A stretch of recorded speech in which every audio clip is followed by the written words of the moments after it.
Reciban muchos saludos y bendiciones. Quiero pedirle que se relaje. Vamos a ver nuestro discipulado. Hemos estado viendo acerca de la libertad que tenemos en Cristo, la verdadera libertad. Y hoy nos toca ver la lección número 3, que tiene que ver con el contenido del Evangelio.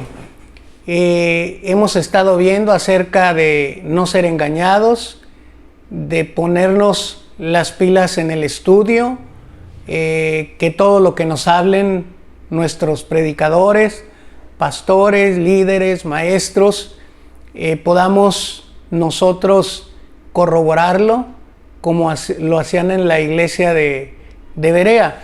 En este caso nosotros vamos a ver hoy el contenido del Evangelio.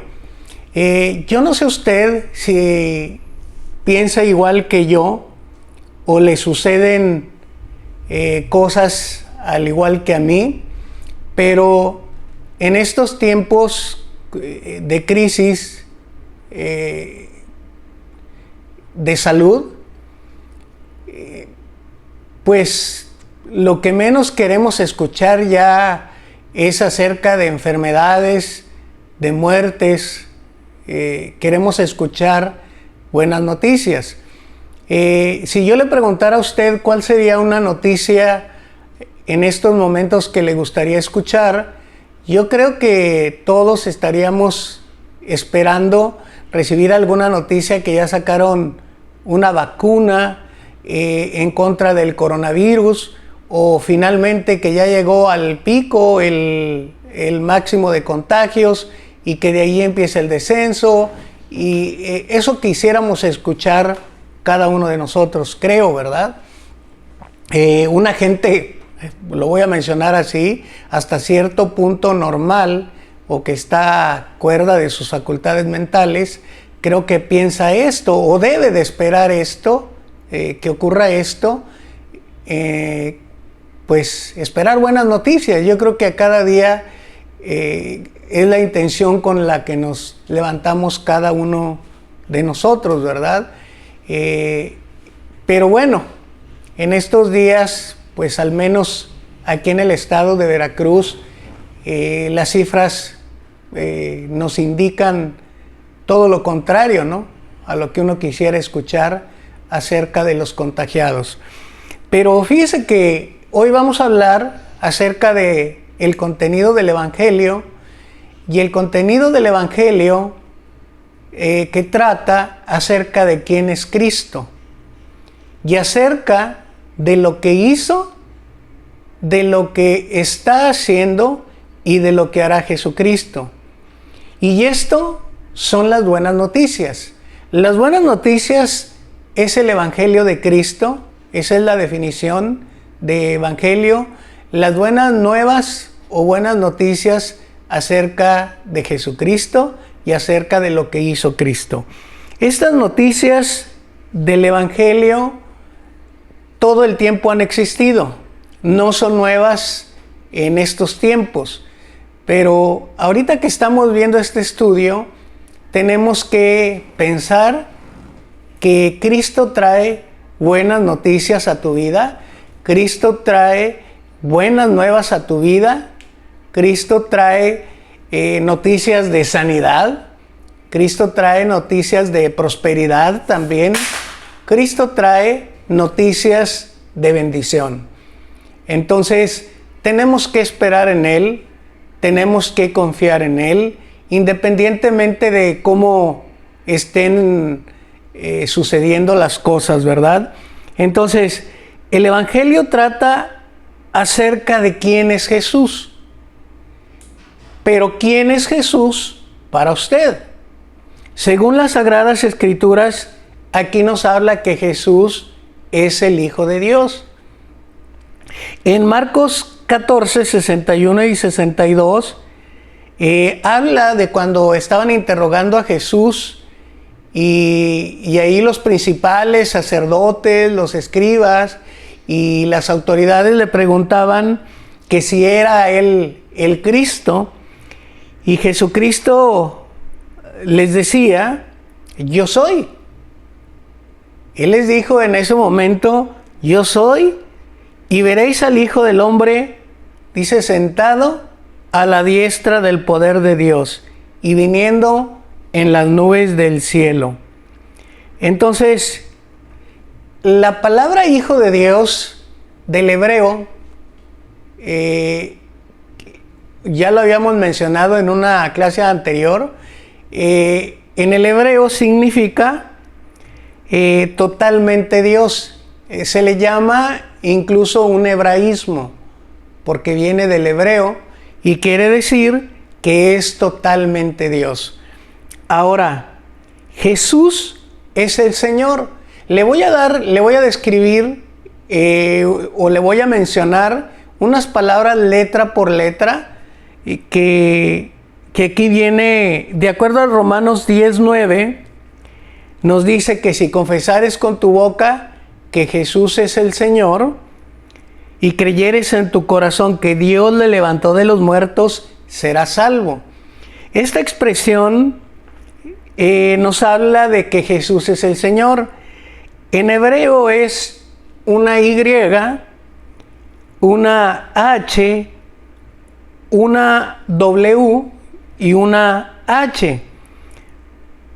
Y en el verso 13 de Romanos 10 dice, porque todo aquel que invocare el nombre del Señor será salvo. Cada vez que se hace referencia al nombre de Dios en el Antiguo Testamento, se utiliza el vocablo Yahvé. El vocablo Yahvé, en ambas interpretaciones, el nombre sagrado es un nombre que se le llama impronunciable, que es las letras que les había mencionado anteriormente, que es la Y, la H, la W y la H, que quiere decir el Dios eterno, el Dios que se le reveló a Moisés y que quiere decir el yo soy. Ahora, usted ha de estar preguntando de qué le puede servir todo esto. Bueno, todo esto se lo estamos mencionando para que tenga ciertas bases, que lo que le estamos hablando, lo que le estoy hablando el día de hoy, no es simplemente porque estamos viviendo un momento de crisis y porque yo le quiero hablar que tenga cierta consolación. Sí es para que usted se consuele en el que tenemos un Dios todopoderoso que está al pendiente de nuestras necesidades, pero también debemos de tener ciertas bases y ciertos estudios de dónde viene todo lo que le estoy hablando, las evidencias de que Jesucristo es el Señor. Ahora, la siguiente que le voy a mencionar es que Jesús es el Mesías, o sea, el Cristo. El Mesías no es otro nombre más que Jesucristo hecho hombre. Eso es lo que significa el Mesías. En Hechos 17, el 12 y 3 nos habla y dice, y Pablo, como acostumbraba, fue a ellos y por 3 días de reposo discutió con ellos, declarando y exponiendo por medio de las Escrituras que era necesario que el Cristo padeciese y resucitase de los muertos, y que Jesús, a quien yo anuncio, decía el apóstol Pablo, es el Cristo. Entonces, fíjense una evidencia más grande que nosotros podemos tener acerca de que Jesús es el Mesías. El apóstol Pablo era un perseguidor de la iglesia. Cuando él se encontraba persiguiendo la iglesia e iba en persecución de los cristianos, Jesucristo dice que lo derribó a tierra, la palabra de Dios, y que le dijo, ¿a dónde te diriges? Yo soy Jesús al que tú persigues. Y le dijo, grande cosa es darte golpes contra el aguijón, o sea, como diciéndole, no vas a poder. Por más que tú persigas a la iglesia, por más que tú me persigas, te estás dando golpes contra la pared, vas a ser lastimado tú. En otras palabras, se lo estoy parafraseando en estos momentos. Pero la mejor de las evidencias que yo puedo hablar, de las que yo puedo hablar que existe Cristo, o que existe Jesús, o que existe Dios, o que Jesucristo es el Hijo de Dios, es por la transformación que yo he recibido. Y creo que la mayoría de los que me están escuchando pueden saber de lo que les estoy hablando. La mejor evidencia de que Jesús es el Señor o de que Jesús es el Mesías es la transformación de cada uno de nosotros. El apóstol Pablo fue transformado y todos los que estaban a su alrededor decían, la fe que él perseguía ahora la proclama. Ahora él perseguía a los cristianos y ahora está diciendo que se conviertan al cristianismo. Esa es una evidencia. La transformación de los discípulos.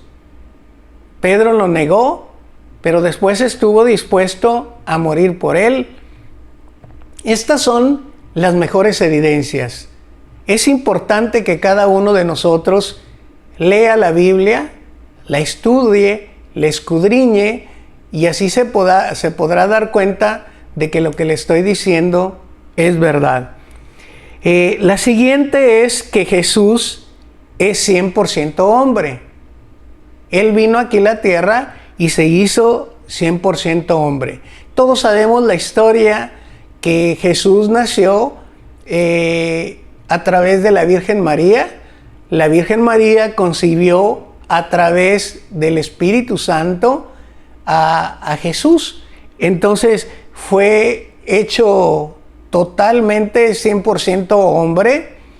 Jesucristo trabajó como carpintero hasta los 30 años, de los 30 años a los 33, según la palabra de Dios, fue un predicador al 100%, predicando las buenas nuevas acerca del arrepentimiento, acerca del reino de Dios.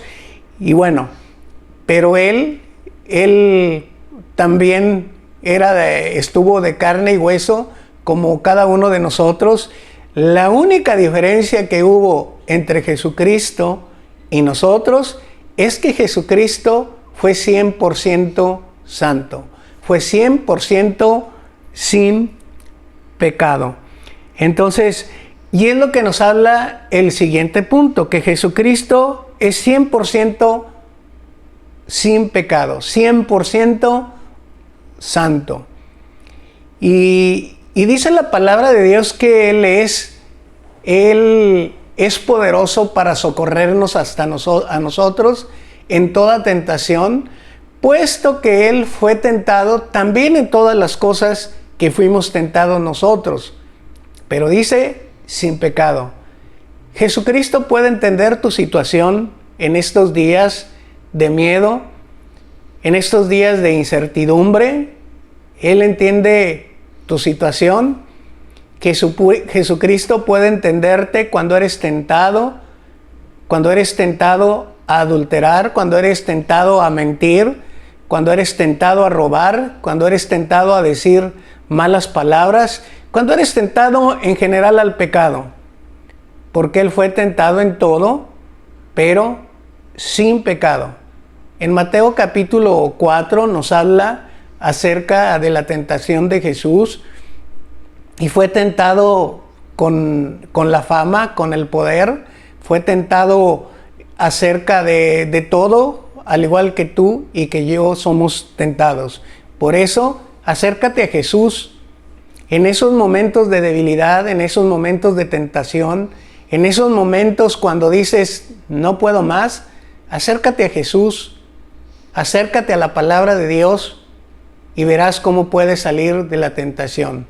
Además, el Señor Jesucristo dice que no va a poner en nosotros una prueba más grande de la que podamos soportar. Estos días son difíciles. Todos y cada uno de nosotros lo sabemos. Son días en que nuestra fe está siendo probada. Son días en que existe enfermedad, en que existe dolor, en que existe mortandad. Y lo único que tenemos que hacer es esperar en Dios. Y le voy a hablar acerca de comentarios que he escuchado acerca de este coronavirus. Mire, yo escucho a mucha gente que no cree en esto. Y el no creer a este virus, incluyendo si tú ya conoces de Dios y tu fe es tan grande como para que traslades una montaña al mar, o si tu fe es tan grande como para que sanes enfermos y todo lo que nos ha mandado a hacer Jesús. Fíjate que he conocido a gente así que lo expresa, pero no está creyendo en esta enfermedad. Y quiero decirte que si no crees en esta pandemia, quiere decir que no estás creyéndole a Jesús, porque Jesús nos ha hablado que en los postreros días se levantará nación contra nación y se levantará reino contra reino, y que habrá pestes, o sea, estamos viviendo una peste, y todo esto dice que es principio de dolores. Entonces, si tú como hijo de Dios no estás creyendo a esto, pues debes de estudiar la palabra de Dios y debes de creerle a Jesús. En el Antiguo Testamento nos habla acerca de las plagas y por un momento Faraón creía, pero cuando llegaban los hechiceros y hacían lo mismo, entonces no creía. El pueblo de Israel salió de la esclavitud de Egipto porque creyó en las señales. Creyó que la plaga de ranas, la plaga de piojos y todas aquellas plagas que había venían de parte de Dios. Y ahorita lo que estamos viviendo es algo que Dios nos había dicho que iba a llegar. Jesucristo lo predijo. Entonces, escudriña tu vida, escudriña tu corazón. Si tienes toda la fe del mundo, debes de creer y hacer lo que la autoridad te está diciendo. Debes de cuidar tu vida, debes de cuidar la vida de los demás, debes protegerte, aun cuando tengas toda la fe del mundo.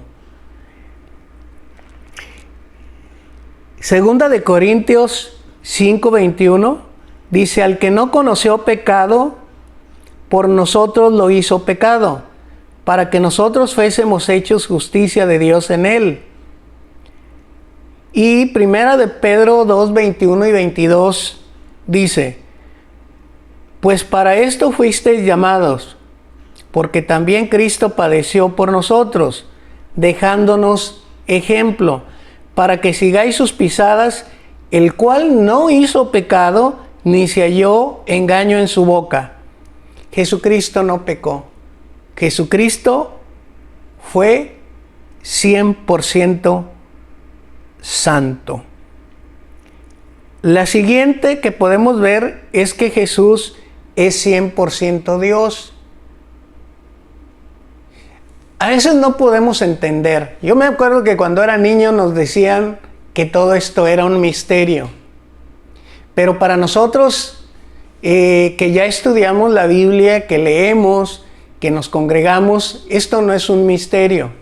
Yo recuerdo que nos decían: el Padre es Dios, sí, el Padre es Dios. El Hijo es Dios, sí, el Hijo es Dios. El Espíritu Santo es Dios. Y decíamos sí. Y luego nos decían: ¿son tres dioses, el Padre, el Hijo y el Espíritu Santo? No, hay un solo Dios verdadero. Y nos decían a nosotros que era algo difícil de entender. ¿Por qué? Porque no leíamos las Sagradas Escrituras. Pero ahorita nos damos cuenta que ya no es un misterio. Al menos para todos aquellos que no les ha sido revelada la palabra puede ser un misterio. Pero para nosotros lo podemos digerir y lo podemos entender a través de la fe, que Jesucristo es 100% Dios. En primera de Timoteo 3:16 Dice, e indiscutiblemente grande es el misterio de la piedad. Dios fue manifestado en carne, justificado en espíritu y visto de los ángeles, predicado a los gentiles, creído en el mundo y recibido arriba en gloria. Primera de Juan 5:20 dice, pero sabemos que el Hijo de Dios ha venido y nos ha dado entendimiento para conocer pues al verdadero, y estamos en el verdadero, en su Hijo Jesucristo. Este es el verdadero Dios y la vida eterna. Entonces, nosotros nos damos cuenta a través de la Escritura que Jesucristo es el verdadero Dios. Ahora, el siguiente es que Jesús está vivo. Y es algo a veces, tal vez, que tenemos que asimilar a diario. Al menos yo todos los días digo, voy manejando y Jesús vive, Jesús va en mi corazón, pero va sentado a un lado. Es una manera de que yo lo digo. Va aquí a mí, Jesús va viendo lo que yo veo. Jesús se va dando cuenta de lo que estoy pensando, de lo que voy cantando, de lo que voy orando. Él va aquí conmigo porque Jesús está vivo. Jesús venció la muerte. Jesús le dijo a la muerte, muerte, ahora yo seré tu muerte. Jesucristo resucitó y Jesucristo está vivo. Jesucristo está sentado a la diestra de Dios como el Todopoderoso también. Jesucristo se manifiesta donde 2 o 3 estén reunidos en su nombre. Dice la palabra de Dios que donde quiera que estén 2 o 3 congregados en mi nombre, ahí yo estoy en medio de ellos. Entonces, Jesucristo vive, Jesucristo está vivo. El Evangelio trata también acerca de todo lo que hizo Jesucristo y todo lo que sigue haciendo ahorita. Jesucristo está trabajando ahorita. Mire, yo de verdad le recomiendo que lea Proverbios. Es una locura lo que dice Proverbios. Nos habla que la corrección o lo que estamos viviendo ahorita en nuestros tiempos, el castigo o el azote es una medicina para nosotros. ¿Cómo puede entender usted o cómo podemos entender o cómo puede entender el joven que cuando los padres o nosotros como padres corregimos a nuestros hijos, los estamos librando de la muerte? ¿Cómo pueden entender ellos o cómo podemos darles a entender a ellos que si les dimos vara es porque los estábamos librando de la muerte? Cuando somos jóvenes pensamos, es que mi papá no me quiere, no me deja divertirme, no me deja salir con mis amigos. Hay cosas que nosotros como jóvenes en ese tiempo no veíamos el peligro. Nuestros padres con más experiencia lo veían y ellos nos decían, no te conviene juntarte con él, no te conviene que andes de noche, no puedes ir a esa fiesta. Y nosotros pensábamos que nos querían amargar la vida, pero la verdad es que nos estaban protegiendo. La Escritura nos dice que Dios al quien ama corrige y Dios al quien ama azota y Dios a quien ama castiga. Hay gente que dice, es que Dios no castiga. Mira, lee la Biblia y te vas a dar cuenta que sí castiga. Hay una gran diferencia cuando te castiga como hijo, porque te castiga para tu bien, para que te corrijas. Todo lo que estamos viviendo es una medicina. Todo lo que estamos viviendo ahorita acerca de la pandemia y de los contagiados es una medicina de parte de Dios. Le pido al Espíritu Santo que te revele esto que te estoy diciendo.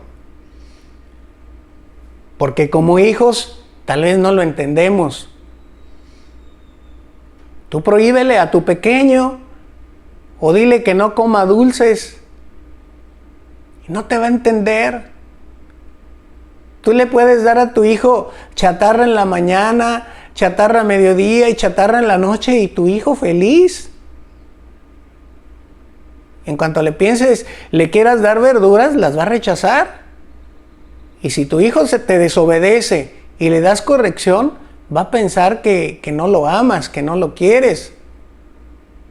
Así es, estamos en una corrección. Estamos en un azote, por llamarlo así, pero Proverbios dice que los azotes son medicina para nosotros. Entonces, acerca de lo que hizo Jesús y sigue haciendo. ¿Qué fue lo que ocurrió o qué es lo que hizo Jesús? Sigue haciendo ahorita. Pero ¿qué es lo que hizo Jesús? En primer lugar, murió por nuestros pecados. ¿Quién se iba a sacrificar por otra persona? Le voy a poner un ejemplo, y este ejemplo no es mío, lo he escuchado de otras personas. Imagínese que un día secuestran a su hijo. Lo secuestran, lo torturan, le piden a usted el rescate, usted paga, entonces usted paga el rescate, pero al mismo tiempo matan a su hijo y ya no vuelve a ver a su hijo. Usted esté pensando, ¿qué voy a hacer? ¿Tengo que denunciar hasta la autoridad? Y como seres humanos, a lo mejor decimos, pues que sí, que lo refundan en la cárcel, que lo maten, que le hagan toda clase de maldad ahí en la cárcel. Y pensamos toda clase de, como seres humanos pensamos toda clase de maldad para con ellos, ¿verdad? Pero imagínese que a ese varón o a ese hombre, a ese ser humano que secuestró a su hijo, que lo mató, que a sangre fría, que lo torturó, y usted se queda sin hijo, y que usted diga, bueno, como ya me quedé sin hijo, entonces lo que voy a hacer es que a ese que mató a mi hijo, a ese que lo torturó, voy a ir, me lo voy a traer a vivir en la casa como si fuera mi hijo. Se escucha demasiado fuerte, pero sabe que tal vez usted esté pensando que usted es una persona buena porque no ha matado, porque no ha asesinado, porque no ha estado en la cárcel, porque a nadie le ha robado.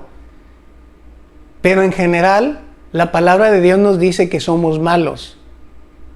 Para que usted sea una persona buena, que no lo va a alcanzar igual a ser bueno como Dios, quiere decir, para que usted sea una persona buena, que usted se despoje de todo su dinero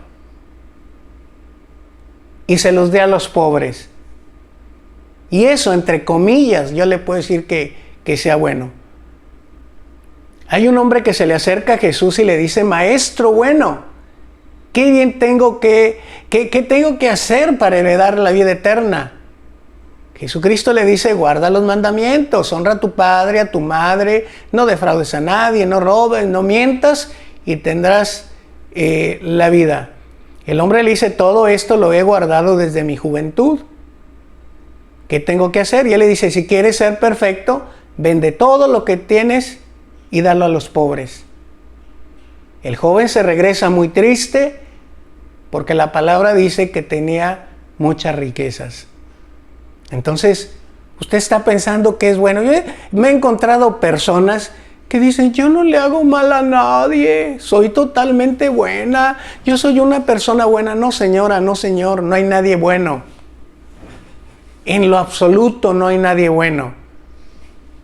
Y fue lo que hicimos nosotros con Jesús por nuestros pecados, por nuestras maldades, por nuestras iniquidades. Sin embargo, Él pagó el precio por nuestro rescate, nos adoptó como sus hijos, nos dio la vida eterna, nos dio la salvación y nos dio el perdón de pecados. Quiero dejarle con esto. Reflexione. ¿Usted haría eso? No tenemos la capacidad. ¿Tendría usted esa capacidad de pagar la fianza de aquel que secuestró a su hijo, de que lo torturó, de que finalmente lo mató? ¿Lo perdonaría? ¿Pagaría su fianza? Y aparte de todo, ¿lo aceptaría como su hijo? Porque eso hizo el Padre por nosotros. Que Dios le bendiga. Voy a hacer una pequeña oración para terminar. Padre, quiero rogarte en estos momentos que por favor redargullas en el corazón de cada una de las personas que nos están escuchando, para que sean convencidos de pecado, de justicia y de juicio. También, Padre, te ruego para que nos des a cada uno de nosotros espíritu de sabiduría y de revelación en el conocimiento de tu palabra. Te lo pido, Padre, en el nombre de Cristo Jesús. Amén.